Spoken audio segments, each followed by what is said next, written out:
This corner flap card is a lot easier to make than it looks. Let me show you. First, I am going to use an 8.5 by 5.5 piece of Daffodil Delight cardstock, and it is scored at 4 1/4 in the center. I'm going to put it on my paper trimmer, and I'm going to put this edge here at 5.5. And then I'm going to look here at the little ruler I have here, and I'm going to put my blade at 3/4 of an inch. The little notch here matches the 3/4 of an inch, and I'm going to press down, and I'm going to slide it until it reaches 3 inches. Then I'm going to turn my card around. I'm going to put this edge here at 3 inches. And again, I'm going to put my blade at 3/4 of an inch right here, press down and slide to 3 inches. And here I have the basic construction of my card. I will show you shortly how to flip it. But first, let's cut our decorative piece to go in the front. So this is 4 by 5 1/4, and I'm going to start landscape, and I'm going to put it at 3 inches here. And this one I'm going to cut from the edge from 0 to 3 inches right here. And then I'm going to put this end here at 1 inch, and I'm going to cut again from 0 to 3 inches. And now I have a little piece here that I can use somewhere else, and I have the piece to put in the front of my card. So let's bring back our card base. I'm going to fold it in half and use my bond folder to burnish it nicely here. And then here, I'm going to flip this corner here, and I want this edge here to be parallel to the edge of my card here.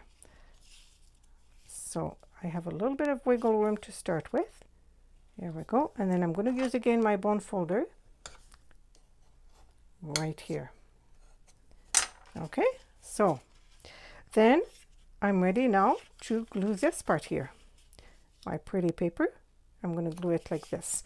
So I'm going to bring in my adhesive, put some adhesive on the back here.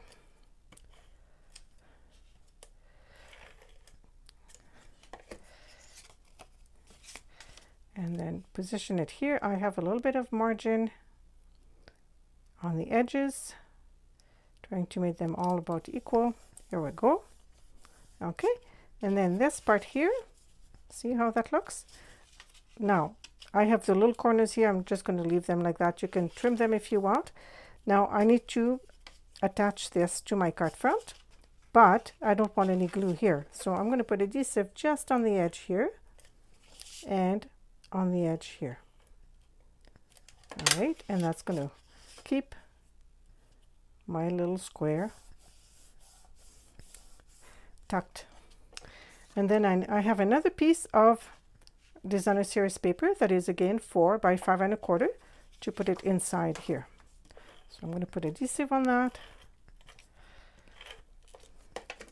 and glue it inside so that the corner really stands out. All right, now all I have to do is decorate my square here. It's about 3 inches square, and so I have a piece that is 2 3/4 of rich raspberry, which is one of the colors in the paper here. And so I'm going to glue that first here onto this square here. There we go. And then I've die cut a circle for my stamped image. I'm going to bring in a flower here, and it is a distinctive stamp set. Stamp set. So I'm going to ink it with sponge daubers, which also allow me to have 2 colors on one stamp. So again, I'm using the rich raspberry ink, and being a distinctive stamp set, using the sponge daubers gives me just the right amount of ink to gather all the details in my stamp. Then I'm going to do the leaves with Pear Pizzazz.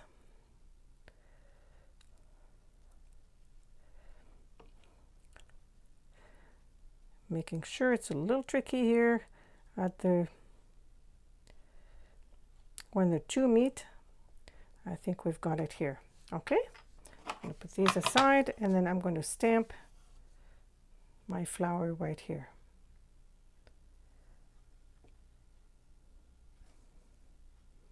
And here we go. Here is my beautiful flower. I'm going to put adhesive on the back.